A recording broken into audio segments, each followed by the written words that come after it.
Alors, les solutions fondées sur la nature, restez avec nous, Jean Jouzel.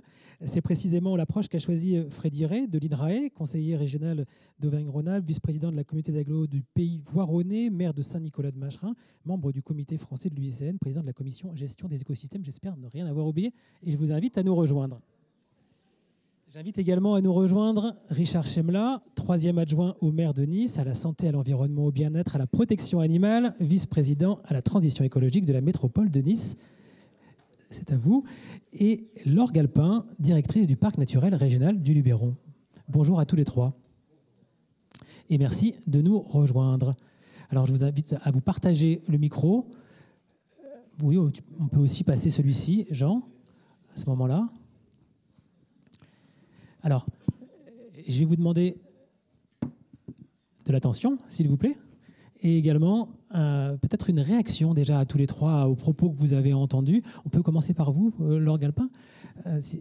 Une réaction brève déjà, pour vous. Vous êtes directrice du parc régional du Luberon.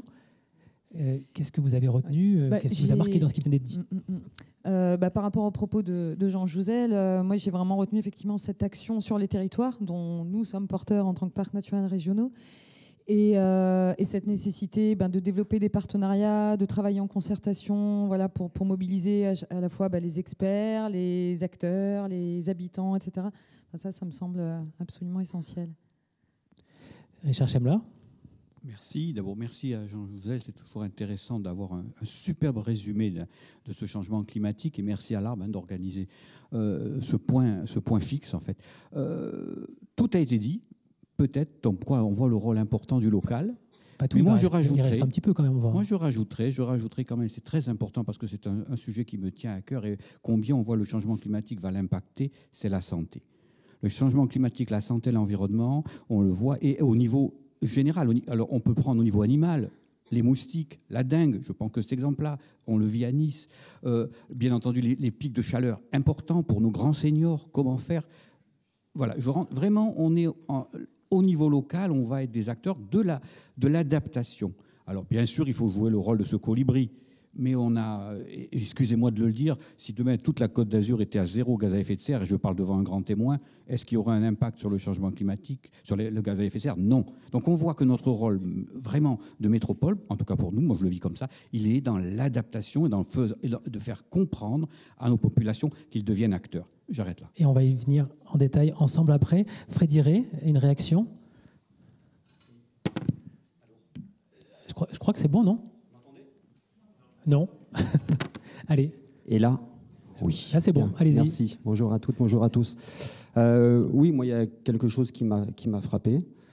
Jean Jouzel est climatologue et il y a un mot qu'il a prononcé plus souvent que climat. C'est biodiversité.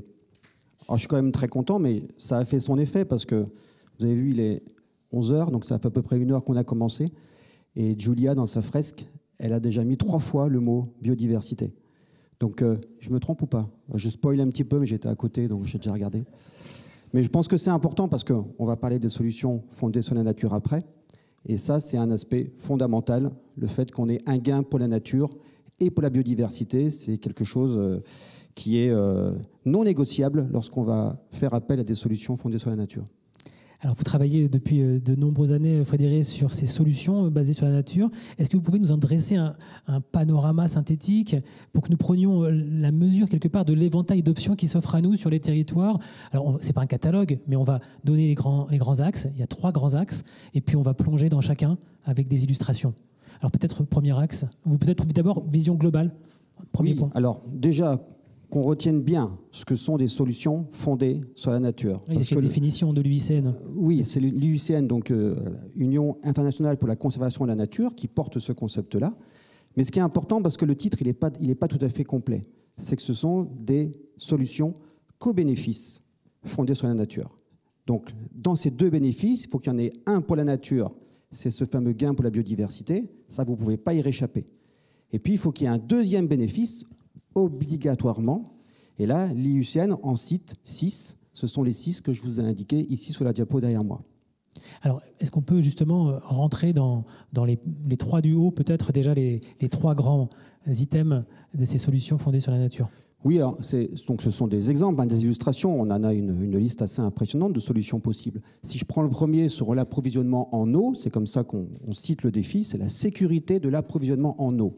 Donc on l'a compris, c'est avoir de l'eau potable en situation de sécheresse, donc de l'eau en quantité, mais aussi de l'eau avec une certaine qualité. Comment on fait quand c'est dans une situation de pénurie? Il faut qu'on remplisse nos nappes.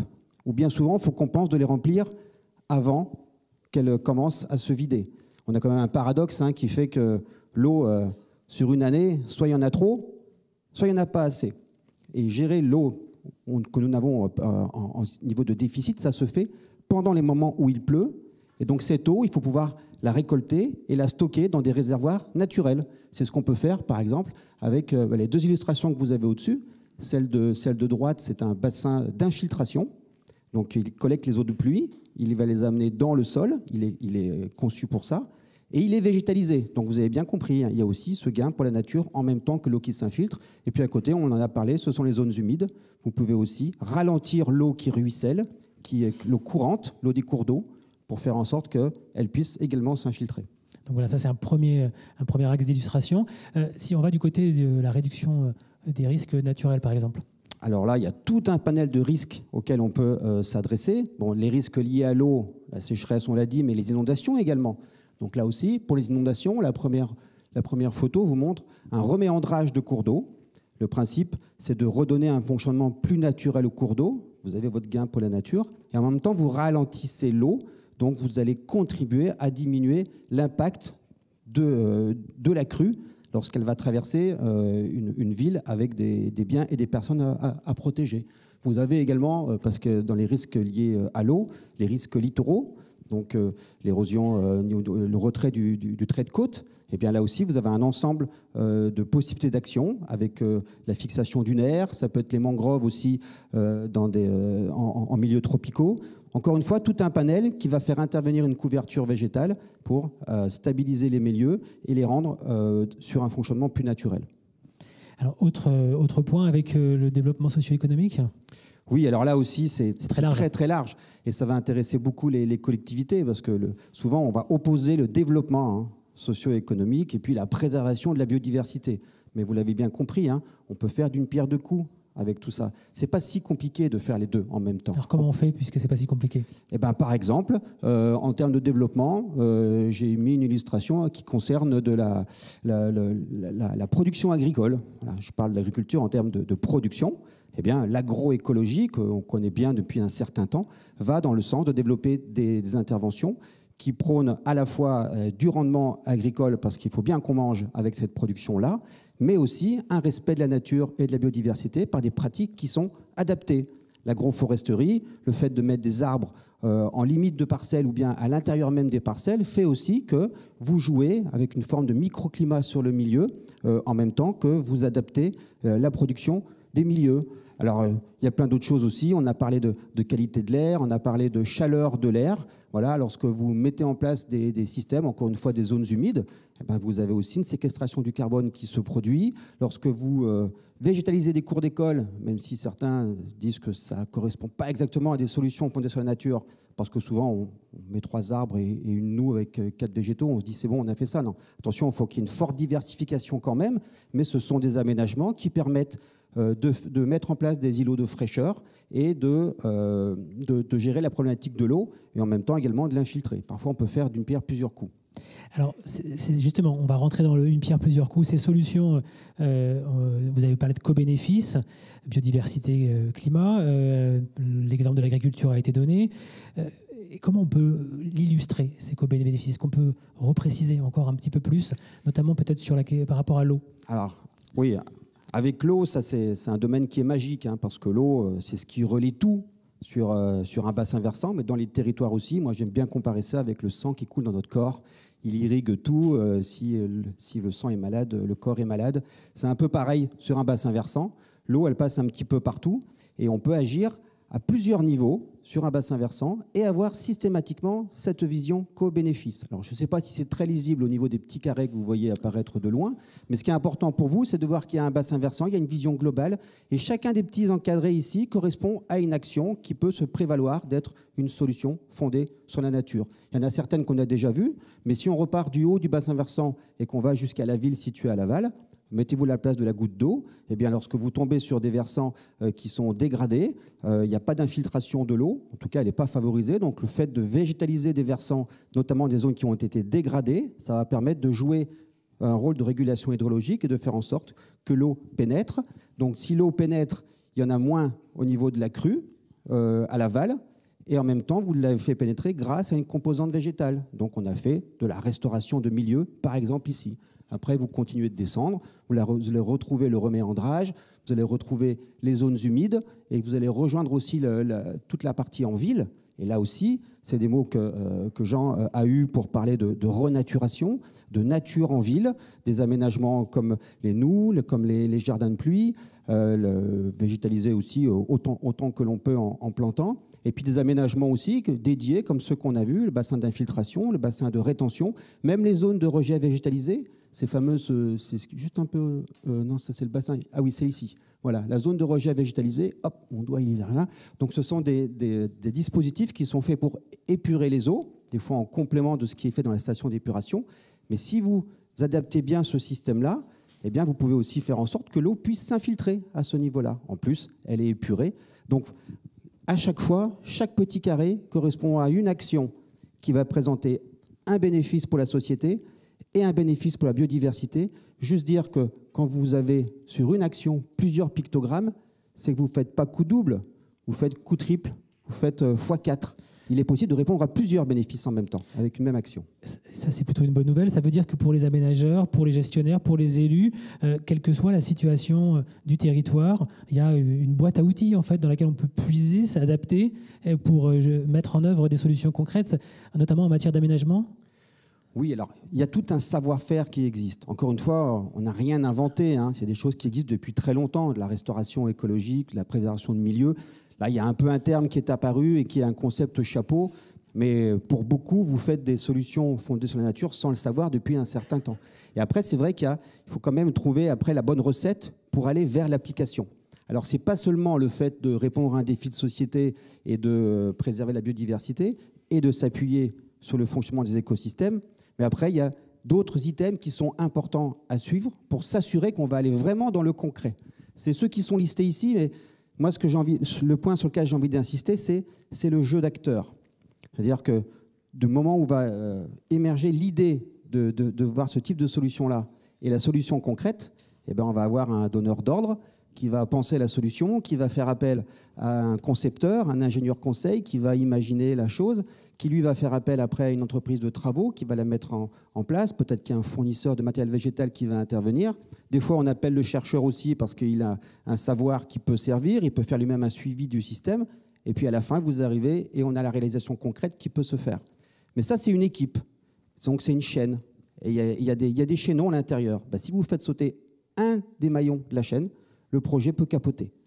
Et c'est important que tous ces gens soient bien reliés entre eux pour que de l'idée jusqu'à la réalisation, on ne manque aucune étape. Donc là, c'est une véritable ingénierie, quelque part, qui se met en place avec des maillons d'une chaîne bien établie. Oui, l'ingénierie, c'est central là-dedans. Entre l'idée, l'idée qui émerge et la réalisation, c'est toute la phase de conception. Et là, c'est important parce qu'il faut un vrai savoir-faire pour le faire. Ce n'est pas juste faire du verre. Attention, il y a des écueils par rapport à ça. Ce n'est pas faire du verre, c'est vraiment penser à cet effet que va jouer ce verre que vous mettez en place. Et au-delà de la couleur, c'est aussi c'est des odeurs, c'est des bruits, tout ça, c'est vivant. Et il faut systématiquement que vous pensiez bien à cette application qui répond à deux bénéfices.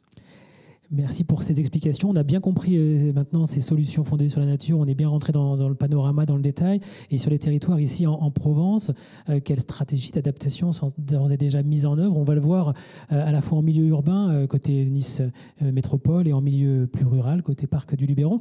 Alors, Laure Galpin, je me tourne vers vous. En tant que gestionnaire de parc naturel régional, vous êtes porteur d'un projet de territoire durable. Comment, en préambule, vous agissez avec votre équipe et l'écosystème local en faveur du climat, de la la biodiversité, on a bien compris que c'était ensemble. Voilà, là, on va rentrer encore plus dans le concret local avec vous. Oui, oui, écoutez, je pense effectivement pouvoir illustrer finalement pas mal de vos propos.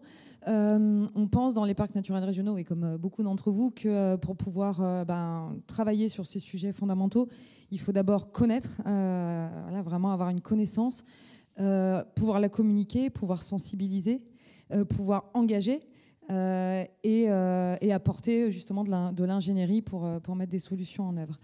Alors, ce qui est intéressant aussi dans les PNR, c'est qu'on est à la fois gestionnaire d'aires protégées, mais aussi qu'on met en œuvre deux véritables projets de territoire. Et on l'a dit tout à l'heure, il ne faut pas opposer préserver et développer. Et c'est vraiment effectivement dans nos missions de préserver, mais aussi de s'appuyer justement sur tous les atouts du territoire pour assurer un développement. Je voulais dire aussi qu'il est vraiment très intéressant effectivement d'être une aire protégée parce que déjà on travaille en réseau, 60% du territoire est couvert par des aires protégées, donc parcs nationaux, parcs naturels régionaux, réserves, etc. Et donc on travaille ensemble au sein de l'ARB animé par le réseau régional des espaces naturels. Après, vraiment pour dire comment on travaille directement dans le parc du Luberon. Donc, on assure aussi des missions d'innovation, d'expérimentation qui nous sont confiées par la loi, qui nous permettent d'essayer d'innover sur notre territoire. Alors nous, on a voulu mettre en place une organisation politique et technique très transversale sur le sujet du changement climatique et de la perte de biodiversité, en mettant en place un groupe de travail interne qui va chercher parmi tous les experts finalement du parc pour régulièrement traiter de ce sujet, de l'actualité, de faire émerger des idées. Et en miroir, on a une commission d'élus aussi très transversale qui permet de décloisonner. Et puis, on essaye pour mobiliser les élus, on est en train de travailler sur un guide de ce que le parc peut apporter aux élus en matière de solutions d'adaptation au changement climatique et d'atténuation. Et on a mis aussi en place des exemples en fait, pour mobiliser, pour montrer que ça peut marcher avec les 9 parcs de la région et le soutien de la région. On a mis en place un certain nombre de petites vidéos. Et un dernier exemple de la façon dont on peut travailler aussi, c'est vraiment, on pense qu'il faut pouvoir donner des exemples concrets que les élus et que les acteurs du territoire puissent vraiment se saisir de l'augmentation des températures, des précipitations, etc. sur leur territoire. Donc on a beaucoup travaillé avec le GREC qui a produit un cahier climat sur le territoire du parc. Et ça, c'est vraiment intéressant, cette dynamique de l'expérimentation. Quelque part, vous aiguillez, vous allez chercher des solutions innovantes. Et parmi celles que vous avez pu expérimenter, vous travaillez notamment sur les zones humides, on en a déjà parlé, et puis aussi sur la désimperméabilisation. Est-ce que vous pouvez nous en dire un petit peu plus ? Très bien. Donc, je ne reviendrai pas sur les enjeux sur ces deux sujets-là, parce que ça a déjà été dit. Mais donc, très concrètement, donc, sur les zones humides, ce qu'on a pu faire, à titre d'exemple, c'est tout l'intérêt de travailler à grande échelle sur une aire protégée. On a d'abord travaillé sur un inventaire en fait, des zones humides qui a permis de recenser environ 500 zones humides représentant 10 000 hectares, dont la quasi-totalité présente vraiment des enjeux forts. Et finalement, seulement un tiers est en bon état. Et puis d'ailleurs, on sait il vaut mieux préserver ces zones humides, sinon en fait restituer les services dont on se serait passé en les laissant se dégrader coûterait 5 fois plus cher. Donc on a commencé donc effectivement par cet inventaire, décliner ensuite une stratégie de gestion en fait de ces zones humides, particulièrement pour pouvoir aussi peut-être citer des cas concrets, particulièrement sur des LVA, Durance Luberon Verdon Agglomération, avec laquelle on travaille, puisque ce sont les intercommunalités qui ont la compétence GEMAPI. Et donc, cet atlas des zones humides qu'on a travaillé avec eux permet de décliner des préconisations, de la sensibilisation, etc. Et donc de travailler très concrètement. Toujours sur le sujet des zones humides, là, je peux citer aussi un exemple sur les Alpes de Haute-Provence, sur les communes particulièrement de Reillanne et de Cérestres. Ça peut être intéressant de donner quelques noms. On travaille avec le Conservatoire des espaces naturels et la SAFER à travers une convention d'intervention foncière qui a permis en fait, de mettre en place des baux avec clause environnementale pour restaurer des prairies humides Et puis, pour faire le lien justement avec aussi le développement économique, le soutien là pour le coup à l'agriculture locale, 5 hectares par exemple qui étaient plantés en maïs ont pu être restitués plutôt en prairies de fourrage et attribués à une exploitation qui permet de renforcer le foncier dont il dispose pour assurer son exploitation. Donc vous impliquez les agriculteurs dans la dynamique, ça c'est un point aussi, un point clé. Oui, tout à fait. Par rapport à l'agriculture, là, on a cité aussi l'outil des projets alimentaires territoriaux où effectivement on mobilise les agriculteurs autour du développement des pratiques agroécologiques particulièrement. Ouais. Alors d'autres illustrations d'actions, outre les zones humides, que vous portez au niveau du parc, notamment pour les publics plus jeunes. Oui, alors donc le sujet de la désimperméabilisation des cours d'école dont on parle quand même effectivement énormément, qui commence à faire des petits sur les territoires. Je pense que ce qui est particulièrement intéressant dans l'exemple qu'on porte nous, c'est qu'on a accompagné des petites communes vraiment à mener cette action et on parlait de l'intérêt de l'ingénierie. Et donc c'est vraiment ça, l'équipe pluridisciplinaire d'experts du parc, des parcs, peuvent apporter cette ingénierie dans les territoires. Donc sur la désimperméabilisation, tout a commencé avec l'aide de l'agence de l'eau qui avait lancé un appel à projet Coin de verdure pour la pluie. Et en fait, le parc a proposé de mobiliser des communes. Alors on est, nous, sur 78 communes, mais une vingtaine de communes s'est mobilisée dans une première vague, représentant la désimperméabilisation de 14 espaces. Et là, donc, le parc a animé toute la phase d'études avec un bureau d'études, mais aussi toute la phase d'information, de retour d'expérience qu'on pouvait apporter aux communes pour les mobiliser. Donc là, avec l'aide à nouveau de tout un tas d'acteurs, toujours le CEREMA, l'OFB, etc. Et puis, on a beaucoup aussi... on a mis en place une concertation, notamment avec la communauté éducative, mais aussi avec les services techniques des communes pour... comment est-ce qu'ils vont entretenir finalement ces cours désimperméabilisés. Donc ça, je voulais vraiment insister aussi sur ce point des partenariats, de la coopération, de la concertation à nouveau. Et puis après, peut-être parler des financements. Ce qui était intéressant quand même pour les communes, c'est que l'agence de l'eau apportait 70% de financement, le parc 20%, et donc les communes n'avaient plus que 10% à mettre sur la phase d'études. Donc finalement, ça représentait 1 000 € pour les communes sur cette phase d'études. Et ensuite, sur la phase travaux, donc là, 70% de l'agence de l'eau et 30% des communes. Et pour citer un exemple, la commune de Roussillon, qui peut être connue, et ça donne un peu une proportion, sur 200 000 € hors taxe de travaux, donc 100 000 € ont été apportés par l'agence de l'eau. Alors dans les autres 100 000 €, tout n'est pas financé parce qu'il y a aussi du mobilier, des jeux, etc. Donc tout l'intérêt de cet exemple et de cette désimperméabilisation, c'est effectivement réduire les îlots de chaleur. Donc on parlait de cet aspect sanitaire. Mais aussi ce contact avec la nature qui est parfois perdu. Et donc, c'est intéressant pour les enfants et pour les enseignants qui peuvent à nouveau développer de nouvelles pratiques. Oui, mais ce n'est pas toujours facile à faire comprendre parce qu'il peut y avoir aussi des blocages, notamment culturels, psychologiques. Dans une cour d'école, qu'est-ce qui va se passer demain? On remet de la terre, c'est sale. Oui. Le lien avec la santé, on l'a évoqué tout à l'heure. Ça, aujourd'hui, c'est acté quelque part dans les discussions, concertations, où il faut encore convaincre. Ça a été un vrai sujet, un vrai besoin de convaincre. Et maintenant, les retours sont plutôt très positifs, avec des enseignants qui constatent que finalement les cours sont moins accidentogènes, que les enfants se plaisent mieux, sont ensuite mieux disposés aux apprentissages. Et puis, ce sujet de c'est sale, mes enfants vont se salir, etc. Finalement, tout ça... Alors, il faut continuer de convaincre, mais on a vraiment des retours très positifs. Et oui, et aussi quand même un point important, mais ça a peut-être été dit tout à l'heure, c'est que cette végétalisation, renaturation, joue aussi un rôle important pour la biodiversité, puisque ça nous fait venir des insectes par rapport à toutes les plantes qu'on peut amener. Merci Laure Galpin. Avant de passer la parole à Richard Chemla, juste une petite réaction, Jean Jouzel, sur ce qui vient d'être dit, sur ces deux exemples. Tout à l'heure, vous parliez de zones humides en préambule, on parle de cours d'école aussi. Merci. Une question assez générale. Donc là, on en est au 3e plan d'adaptation au changement climatique, mais il va y avoir, je pense, un volet biodiversité. Alors, qu'est-ce que vous en entendez? Justement, la végétalisation des cours d'école est une façon de s'adapter au réchauffement climatique et de préserver la biodiversité. Est-ce qu'il y a d'autres points? Puis mon autre question, c'est que vous n'évoquez pas beaucoup les risques feux de forêt dans vos régions. Donc voilà, pour moi, ça semble quand même quelque chose qui est aussi...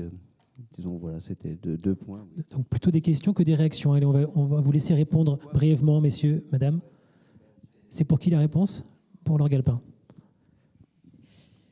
Oui, non, c'est parce qu'il fallait cibler 2 exemples, mais sinon, effectivement, il y en a beaucoup d'autres. Et effectivement, sur les feux de forêt, ça, c'est vraiment un sujet sur lequel on travaille énormément, en termes notamment de prévention, et là aussi avec l'aide de la région, avec des jeunes qui sensibilisent les publics. Et on a mis en place aussi des coopérations avec d'autres pays qui sont très touchés par ce sujet, la Grèce, etc. Et on voit l'importance du mot coopération, concertation, dans tout ce que vous nous avez présenté. Richard Chemla? Sur les feux de forêt, bien sûr, c'est un point essentiel. On a installé, nous, des caméras d'hypervision extrêmement longues qui permettent d'une ville, donc de la ville de Nice, alors bon, pour ceux qui connaissent du Montagel ou des hauteurs, et qui vont jusque dans l'arrière-pays et qui peuvent, comme ça, nous signaler, bien sûr, un pré-départ de feu, simplement une fumée. C'est vrai que c'est un problème, un point essentiel. Eh bien, on poursuit avec vous, Richard Chemla. Vous êtes, en tant qu'élu local, vous êtes entouré au niveau de Nice Métropole d'experts pour agir au niveau local, de scientifiques, et vous avez mis en place un haut conseil pour le climat et la biodiversité.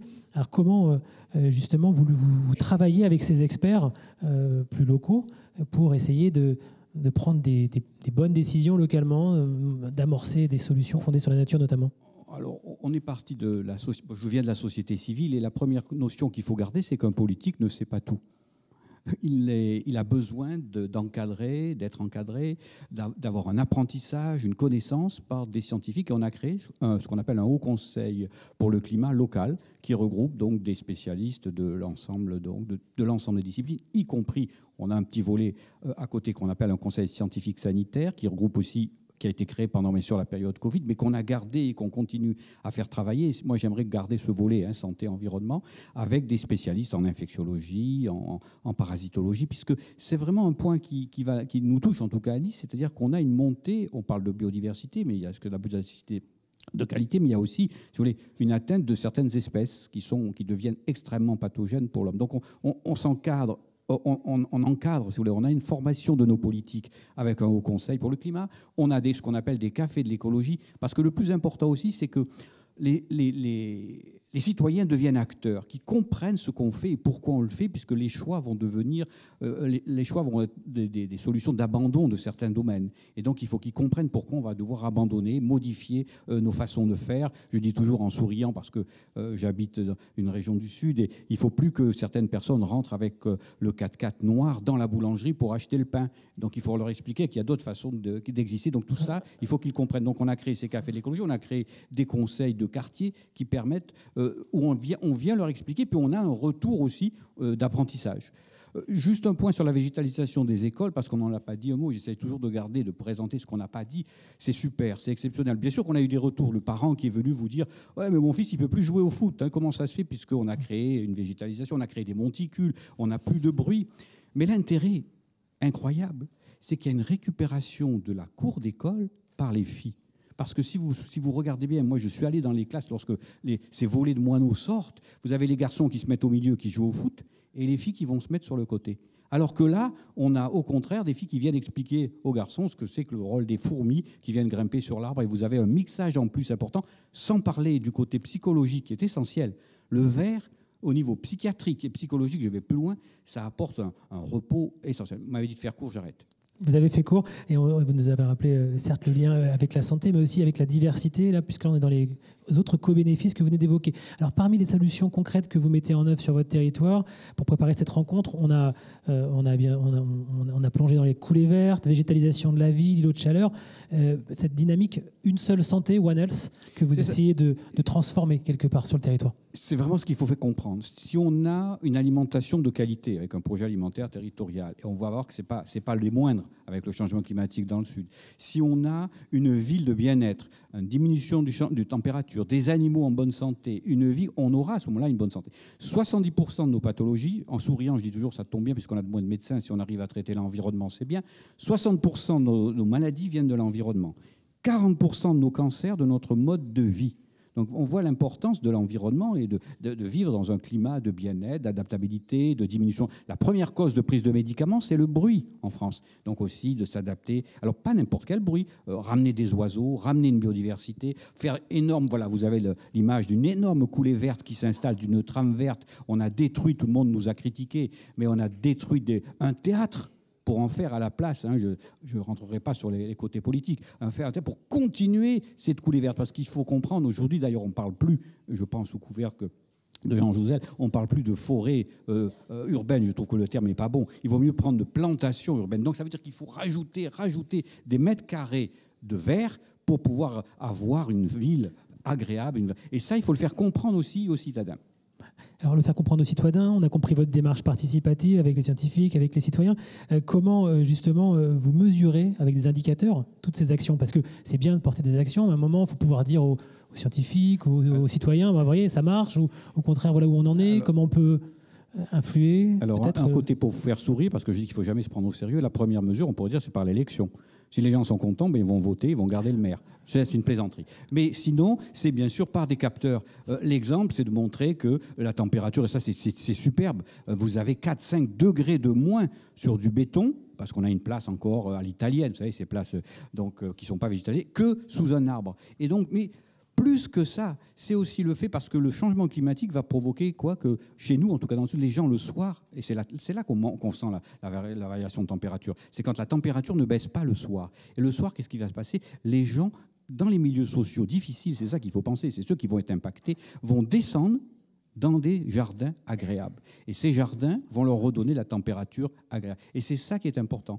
Et ça, c'est la meilleure mesure, en fait. Il y a des mesures scientifiques, on le fait. On a des capteurs aujourd'hui, vous savez, j'aime pas toujours ce terme, ces villes hyper technologiques. Smart City, c'est le terme que vous employez, je crois. Oui, mais c'est ce que dit mon maire. Bon, il a raison. Mais moi, je reste toujours, je contrebalance sur le côté humain. Lorsque vous avez quelqu'un qui, le lendemain matin, ou lorsque vous le rencontrez le soir, vous dit, je suis descendu, le parc était ouvert, c'était ça. J'ai rencontré des voisins, c'est intergénérationnel. C'est-à-dire qu'il découvre en fait qu'il peut rencontrer ses voisins. Dans la mesure où on les rencontre, on s'aperçoit qu'ils ne sont plus des ennemis et qu'on peut discuter du bruit, qu'on peut discuter il y a de l'autopartage qui se fait à partir de là. Ah ben moi, demain, je pars à la même heure que toi.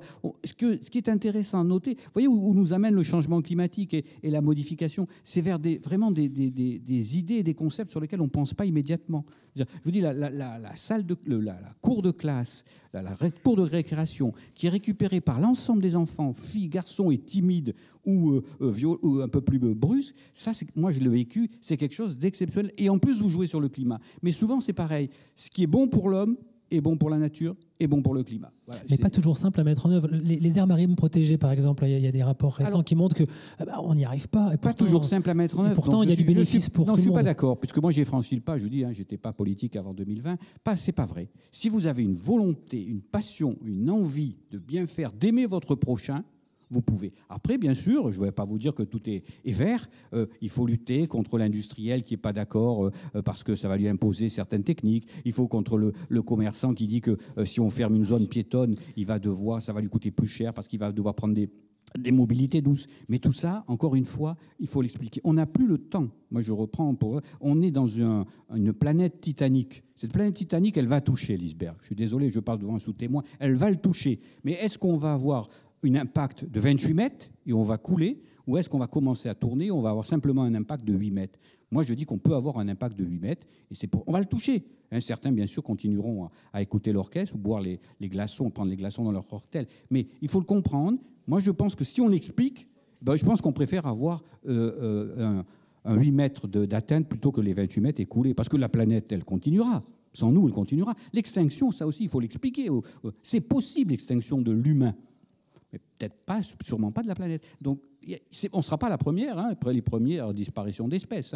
Donc, une fois qu'on en comprend tout ça, le citoyen qui vote, j'insiste, c'est mon rôle politique, eh bien, il comprend qu'on va dans ce sens-là. Et je répète, ce qui est bon pour la planète, bon pour l'humain, bon pour sa santé, bon pour le citoyen, c'est bon aussi pour le politique. Et là, on est dans le multi-bénéfice clairement établi.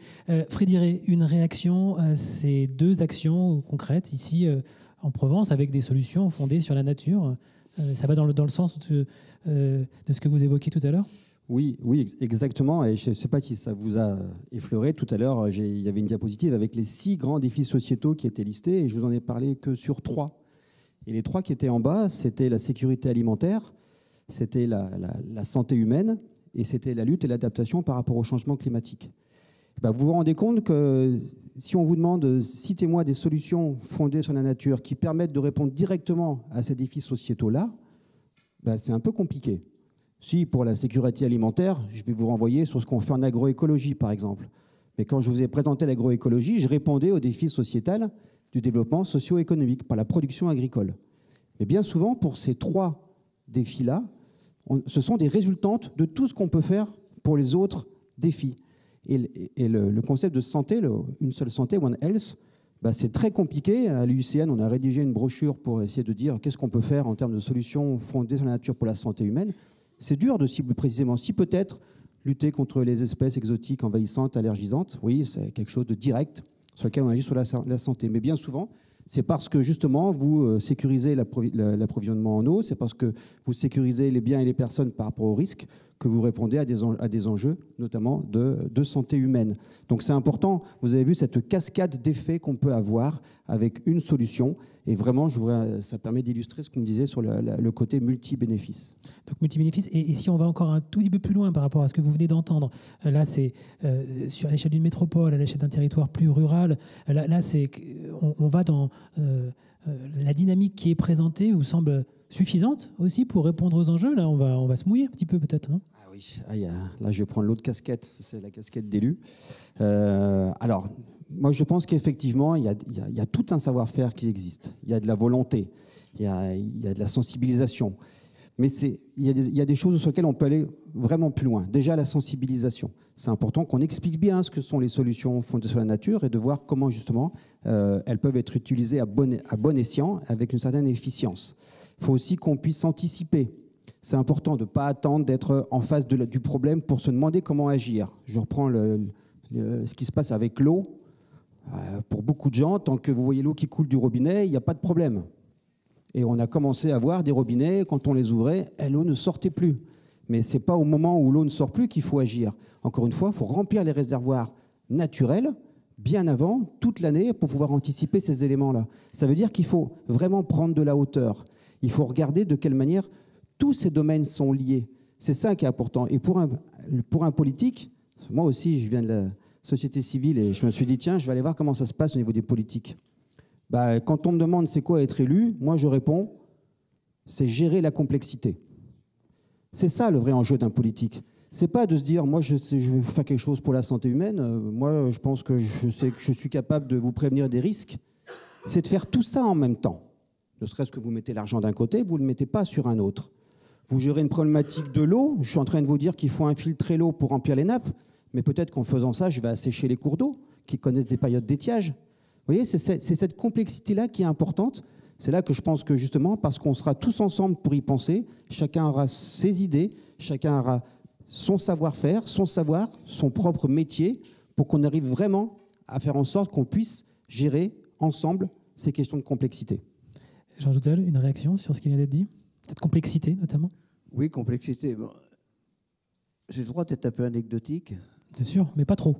Pas trop, pas très rapide. Mais il y a 20 ans, pendant une bonne dizaine d'années, on avait la réunion annuelle des géophysiciens, géophysiques à Nice. C'était dans les années 2000. Et ça a bien changé quand même la coulée. Hein, bravo. Donc, ce qui a été fait à Nice, disons, il y a 20 ans, ça a beaucoup changé. Il y a vraiment beaucoup d'arbres et c'est très agréable. Donc, par rapport à la complexité, oui, bien sûr. Oui, il faut mener. Et bon, là, on parle de complexité positive, mais moi, la question que j'ai, c'est quelquefois que la complexité va jusqu'à des actions qui ne sont pas forcément, qui ne sont pas forcément en synergie entre protection de la biodiversité, protection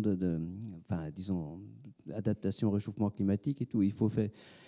Comment vous êtes attentif à ce que les actions, à mettre vraiment en œuvre des actions qui aident, qui qui quelquefois ne nuisent pas au réchauffement, à la lutte contre le réchauffement climatique ou bien inversement à la perte de biodiversité.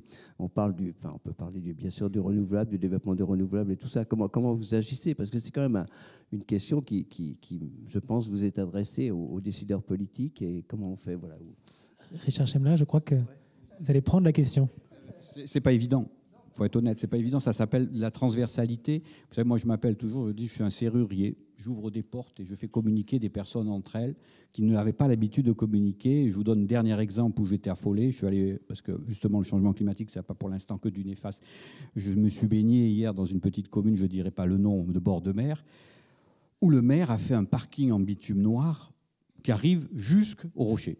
Alors que nous avons décidé au sein de la métropole que les parkings aujourd'hui devaient être perméables, on est capable de le faire avec des petites briques, enfin je ne rentre pas. Vous voyez, bien, il va falloir, qu'est-ce qu'on fait?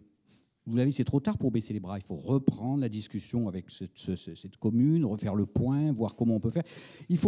C'est du pied à pied, c'est de trouver à chaque fois, d'expliquer à tous les services techniques qu'ils ont un rôle à jouer. Je dis toujours, moi, le plombier et le peintre, c'est un médecin, parce que si le peintre il utilise une peinture avec des perturbateurs endocriniens, eh bien les enfants dans l'école vont être contaminés. Le plombier, s'il continue à mettre des tuyaux en plomb, on aura du saturnisme.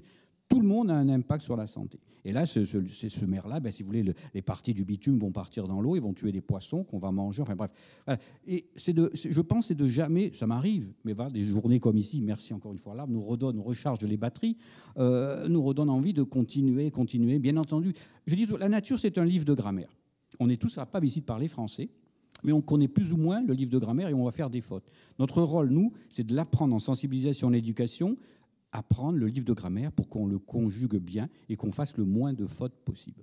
On peut vivre avec, on pourra parler, mais on fera le moins de fautes possible. C'est pas évident. Vous savez, à Nice, prenons un exemple catastrophique, le tourisme. On essaie, moi je suis en train de construire avec l'Office du tourisme et notre maire, président de la métropole, d'étaler le tourisme. C'est-à-dire on l'oublie toujours, Nice, on a quand même le Mercantour avec une altitude de 3000 mètres d'altitude, un des grands sommets. Eh bien, si on arrive à créer, au lieu des gens qui restent 3 jours sur la Côte d'Azur, sur la côte, et 4-5 jours, ils montent dans le moyen pays ou le haut pays parce qu'on organise, parce que malheureusement, là, il faut vraiment que ça soit organisé, l'hébergement, la balade, la promenade, la via ferrata, la découverte de la nature sans rien d'autre que les pieds et que la balade. On a gagné.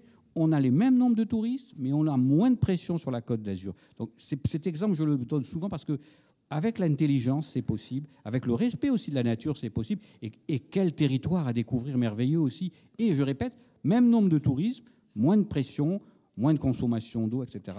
Et vous avez vu ce que fait Barcelone déjà par rapport au tourisme, par rapport à la pression, j'imagine que vous en inspirez. Oui, mais un point important, et j'insiste, la Côte d'Azur ne vit que du tourisme. Et moi, je travaille beaucoup avec l'Euroméditerranée. Et j'avais un collègue algérien qui me disait « Mais Richard, moi, si tu me parles d'écologie, si j'ai le ventre vide, ça ne m'intéresse pas. » Il est important de ne pas opposer l'économie, une certaine économie, raisonnée, respectable, et l'écologie. Vous ne pouvez pas dire demain, au niveau de la Côte d'Azur, on raye le tourisme. Ce n'est pas possible. Donc il faut l'adapter, il faut l'expliquer, il faut l'étaler. Une chance aussi, je répète, que le changement climatique peut nous donner. On peut aller en mai, en juin, on peut déjà commencer à se baigner. En septembre, octobre, on peut continuer. Tout ça, il faut l'utiliser. C'est, si vous voulez, le bon côté des mauvaises choses. Le bon côté des mauvaises choses, cette complexité, Laure Galpin, pour terminer notre séquence, avant de vous donner la parole, commencez à réfléchir à des questions. On va vous passer le micro, on aura un petit quart d'heure ensemble.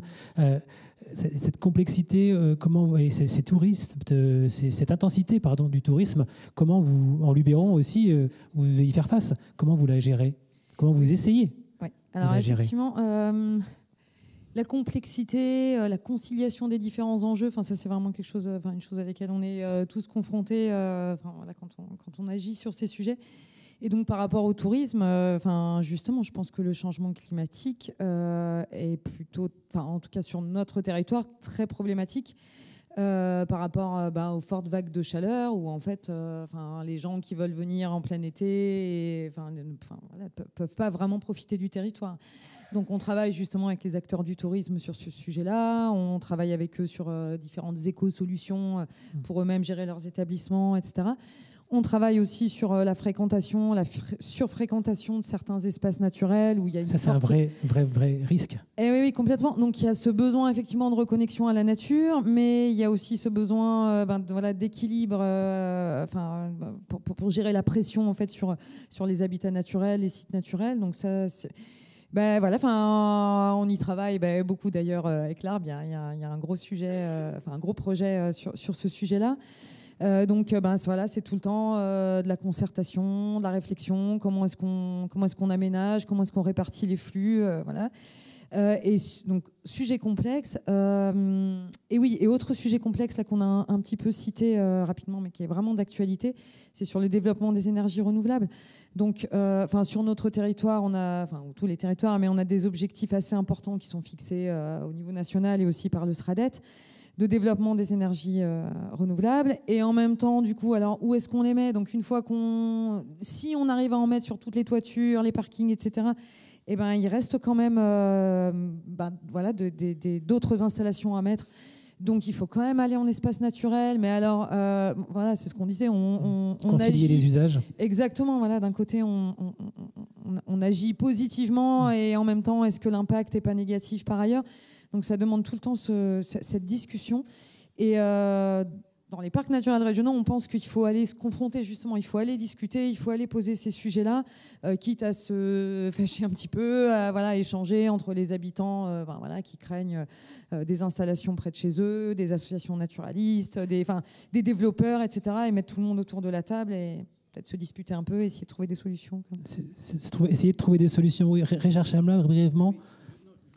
Mais pas toujours plus. Parce que si tous les Français, juste l'exemple, si tous les Français utilisaient le mode, vous savez, économie d'énergie pour faire leur lave-vaisselle et leur lave-linge, le soir, tous les Français, on n'aurait pas besoin de 2 centrales nucléaires. Donc il faut qu'on réfléchisse. Ça part de là, c'est ça ce que vous dites. Peut-être qu'il faut mieux répartir la consommation d'énergie avant de rajouter aux panneaux solaires, parce qu'on rajoute en fait les panneaux solaires, les éoliennes aux centrales. On ne diminue pas aujourd'hui. Et sur l'aspect biodiversité, c'est ce que vous nous disiez tout à l'heure, Laure Galpin, ça coûte moins cher aussi de préserver plutôt que de réparer. Et ça, c'est un point extrêmement important, notamment sur la question des zones humides que vous évoquiez tout à l'heure. Jean Zouzel, par rapport à tout ce qui vient d'être dit, parce qu'il va être bientôt temps de conclure ces échanges. Merci pour vos engagements respectifs. Donc moi, j'ai le droit de dire un petit regret. Alors pourquoi on ne parle pas beaucoup de biodiversité océanique quand même? On dirait que ça ne vous soucie pas beaucoup. Mais pour moi, franchement, entre l'acidification et ces vagues de chaleur, pour la Méditerranée, moi, c'est vraiment quelque chose qui serait important d'évoquer et de voir. On va vous passer le micro. Ça, c'est bien. Mais bon, moi, je connais, bien sûr. Non, c'est pas un regret, mais c'est vrai qu'il y a. Plus généralement, l'agrivoltaïsme se développe ou pas du tout? Est-ce que c'est... Oui. Bon, donc oui. Allez, deux questions brèves. Question synthétique, réponse synthétique. Jean, peux-tu passer le micro? Et on conclura ensuite. Sur ce sujet. Mais bien sûr, on est là proche. Le sujet de la biodiversité, on n'a peut-être pas suffisamment parlé, mais on a bien conscience qu'effectivement tout ça est très lié, et donc on y travaille, quotidiennement, inventaire, connaissance, préservation, restauration. Ça c'est vraiment très important. Et aussi tout à l'heure on parlait du risque feu de forêt. J'ai pas dit aussi qu'on travaille énormément, par exemple sur le soutien au pastoralisme, pour garder des milieux ouverts. Et oui, l'agrivoltaïsme. C'est un sujet sur lequel on travaille avec les acteurs en région, avec un groupe agrivoltaïsme sur le sujet qui s'interroge. Comment est-ce qu'on le développe sans hypothéquer les terres agricoles, les paysages, la biodiversité. Donc on est, j'ai envie de dire, on est encore sur de l'expérimentation. Richard Chamelin. Sur la mer, c'est dramatique. C'est dramatique. D'abord parce qu'elle nous protège. On serait 3 fois plus chaud que si on n'avait pas la Méditerranée. On a, pour un petit peu vous rassurer, c'est Jean-Pierre Gattuso, qui était au GIEC et qui est chez nous conseiller scientifique et qui est en charge de nous donner des solutions. Mais ces solutions, elles sont peu locales. On va créer, elle va s'ouvrir une aire marine protégée. On a des aires marines éducatives. Mais moi qui suis plongeur, depuis 10 ans, 15 ans, je vois la différence. Et c'est dramatique, parce qu'on ne la voit pas sous ce qui est caché sous le bleu. Vous savez, pendant une époque, il y avait même certains scientifiques qui disaient le pouvoir auto-épurateur de la mer. On pouvait tout jeter dans l'eau. Imaginez, il y a 30 ans de ça seulement. On pouvait tout jeter dans l'eau de mer et ils considéraient, ça s'appelait le pouvoir auto-épurateur de la mer. 3 petits points de suspension, on fait toujours court. Merci pour ces éléments. Merci à toutes et tous. Je pense qu'on peut les applaudir.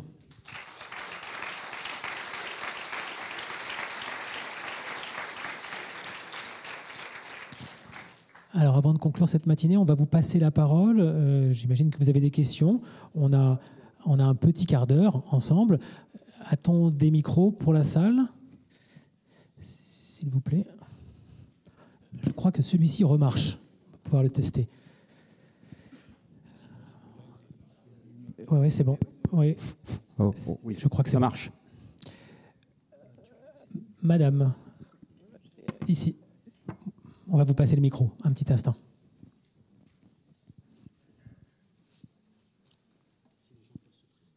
Bien sûr.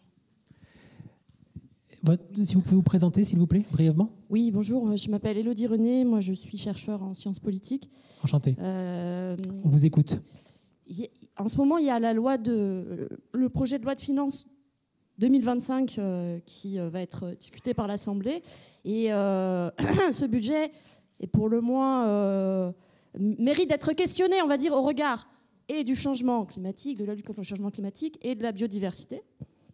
J'étais curieuse d'avoir des réactions.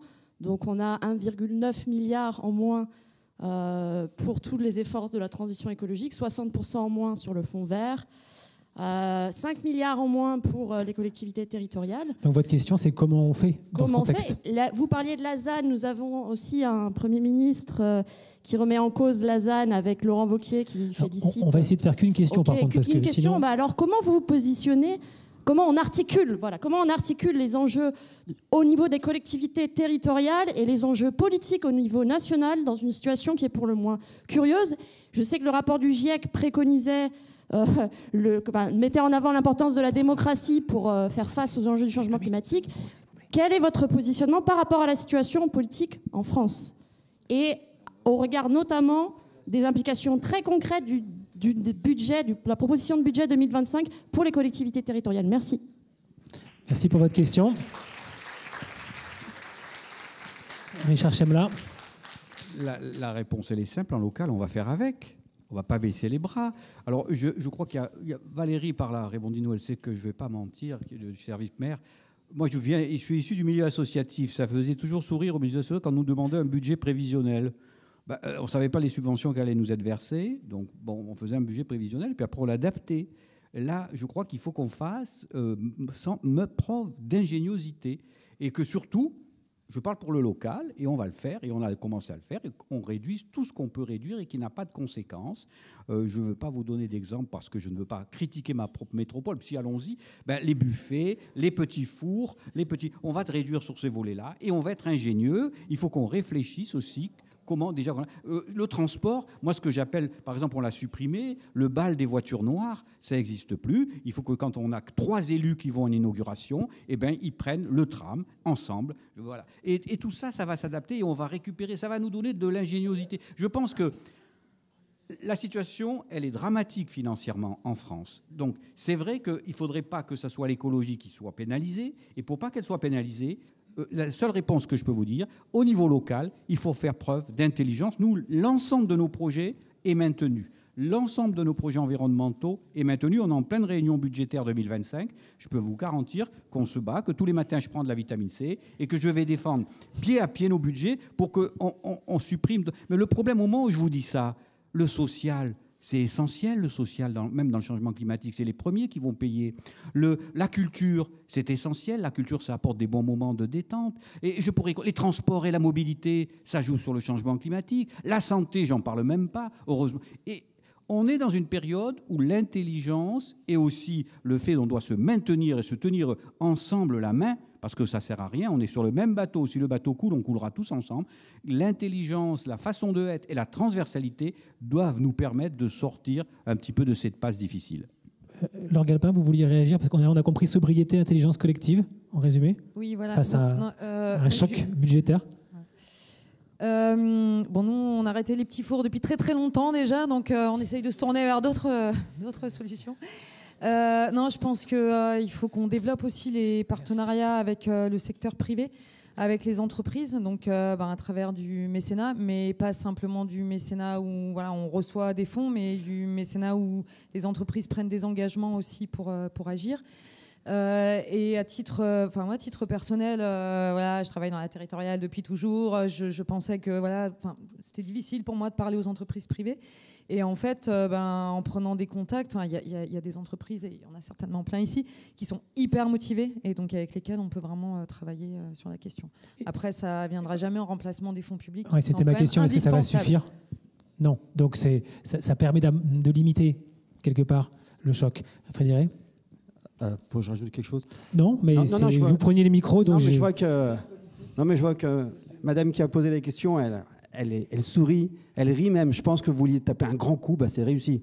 Parce qu'avec une question pareille, on pourrait y passer l'après-midi, quoi. C'est tellement vaste. Mais simplement, ça me fait penser à deux mots que j'ai eus juste avant. Anticiper. Hein? On est d'accord, on n'a quand même pas trop anticipé. Et on aurait pu éviter de se retrouver dans une telle situation, parce que maintenant, il faut faire avec des moyens qui sont nettement moins importants. Et si encore on était à une belle situation, on aurait dit on a bien travaillé. Enfin bon. Et puis, la complexité, oui, ça veut dire que oui, il y a des réductions partout. Et comment est-ce qu'on fait mieux avec moins? Alors moi, je suis entièrement d'accord qu'il faut faire confiance au local. Parce que la France, c'est grand, c'est beau, mais c'est tellement divers. Et nous aussi, nous sommes tellement divers ici. Pour moi, la solution, elle est là, dans la diversification. La biodiversité, c'est bien. Il y en a tellement de la diversité aussi ailleurs, dans ce qu'on est nous, pour trouver des solutions.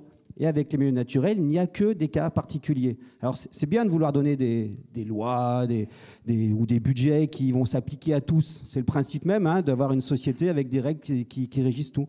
Mais on est tellement divers qu'on va tous avoir des solutions différentes.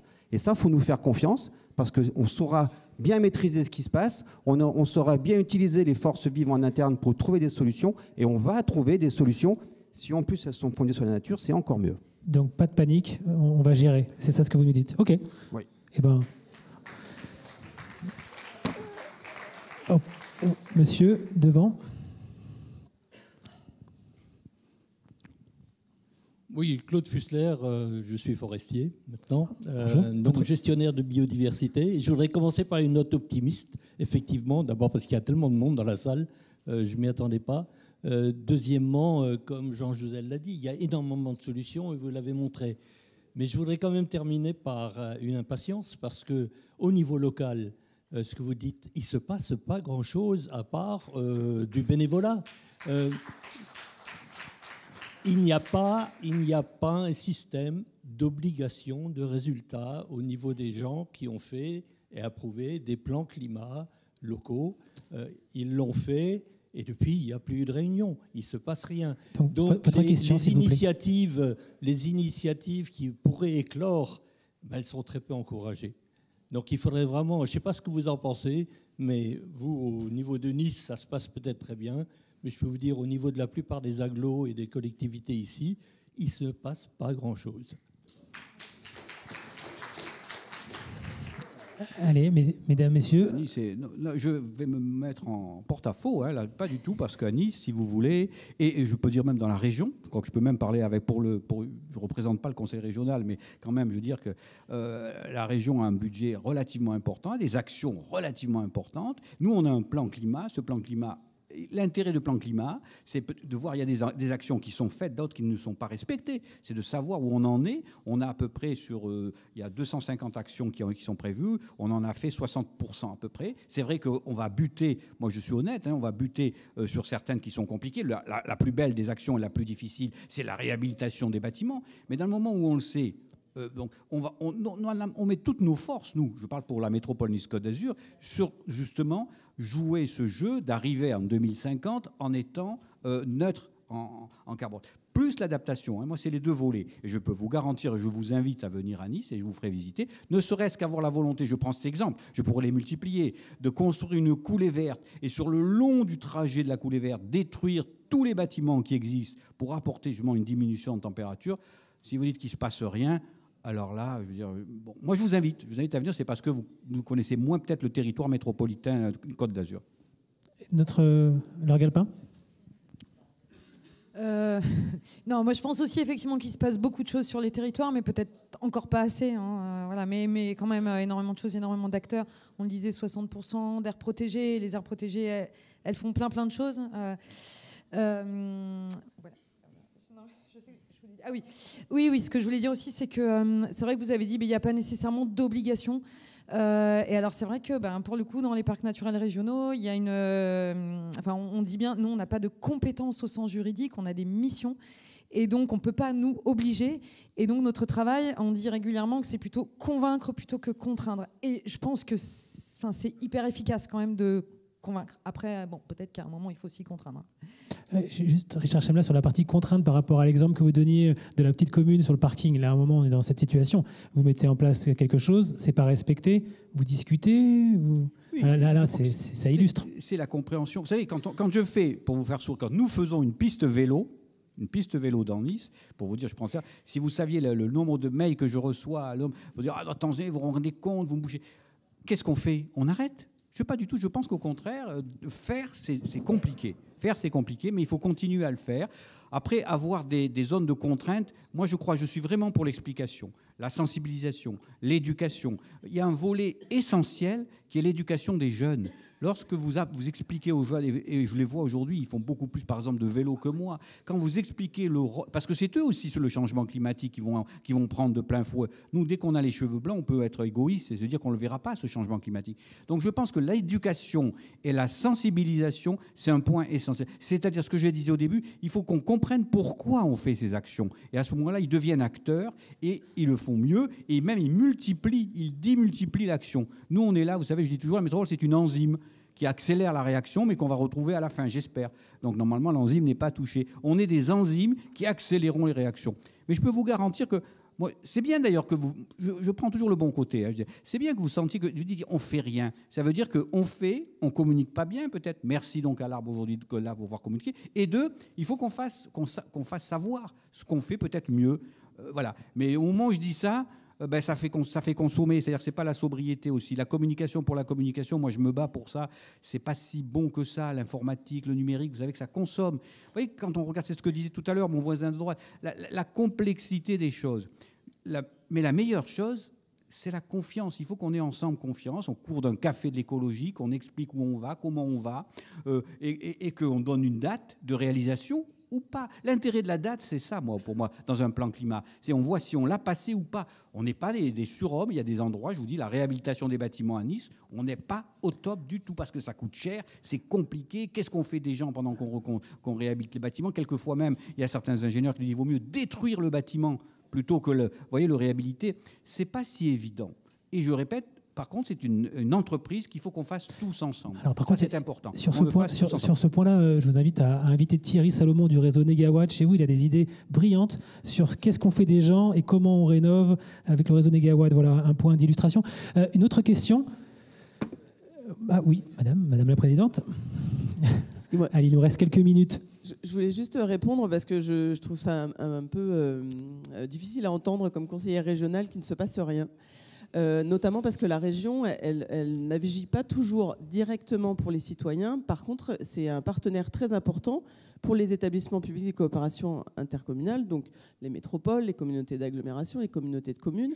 Et on a contractualisé avec chacune de ces communautés de communes, donc vraiment localement.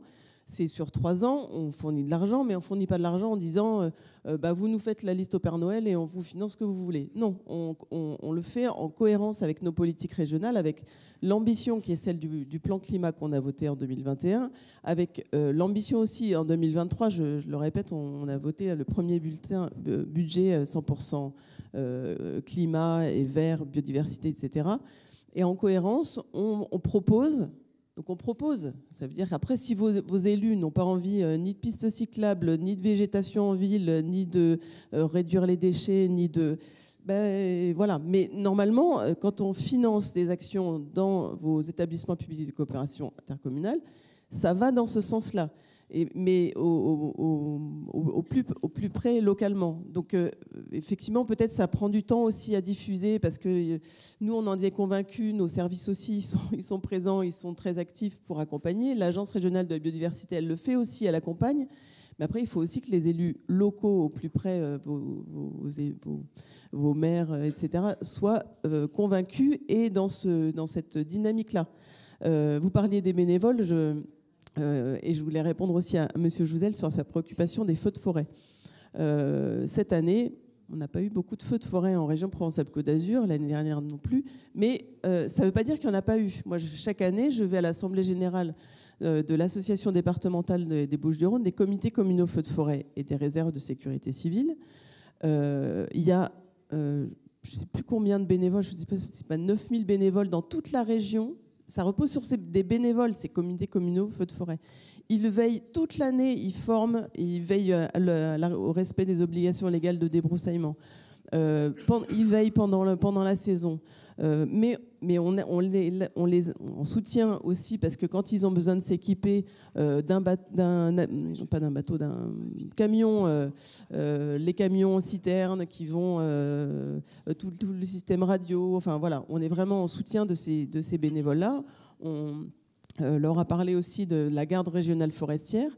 La région finance depuis plusieurs années une garde régionale forestière. Donc ça va d'ailleurs dans le sens des missions des parcs nationaux, des parcs naturels régionaux, des gestionnaires d'espaces naturels. On fournit du personnel en plus. Alors en plus, c'est des jeunes, ils ont un contact très facile avec les gens qui ne comprennent pas pourquoi un jour de Mistral, ils ne peuvent pas se promener dans nos forêts. Hein, vous connaissez le sujet. Mais au moins, ils sont là pour répondre. Et c'est aussi du contact parce que, oui, le contact, c'est quand même le mieux pour expliquer et pour identifier et expliquer la fragilité, la beauté, mais aussi la fragilité de nos espaces naturels. Donc, la région, elle agit beaucoup sur s'il n'y a pas beaucoup de feux de forêt, c'est aussi parce qu'on fait de la prévention, parce qu'on soutient aussi les services départementaux d'incendie et de secours pour que l'action elle puisse être dès la détection de l'incendie. Je pense aussi d'ailleurs au camp de protection des scouts et guides de France à Marseille. Enfin bon, il y a plein de dispositifs qui font que sur tout le territoire, avec beaucoup de bénévoles, effectivement, et d'ailleurs on les remercie parce que ça fait partie à tous les niveaux. Hein, je parle des feux de forêt, mais sur la biodiversité, sur les observatoires, sur plein de missions des parcs. On travaille avec les bénévoles. Mais sans les associations, sans les parcs, il n'y aurait pas les bénévoles et inversement. Enfin, voilà, on a tous besoin les uns des autres et les élus sont aussi là pour vous soutenir. Voilà ce que je voulais ajouter. Mais non, mais vous en faites pas. Il y a pas de souci, mais ça me donne l'occasion de valoriser ce que Richard Chemla disait qu'on ne communique pas.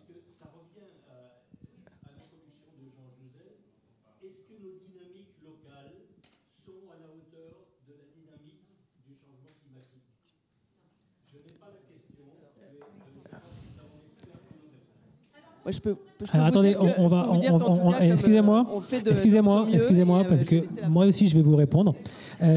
On a un timing. Je suis désolé, je vous l'avais dit, on a un quart d'heure. Il vient de passer. Donc, est-ce qu'il y a une réaction à ce qui vient d'être dit de votre part, ou est-ce qu'on termine là-dessus? Avec le micro, s'il vous plaît. Avec le.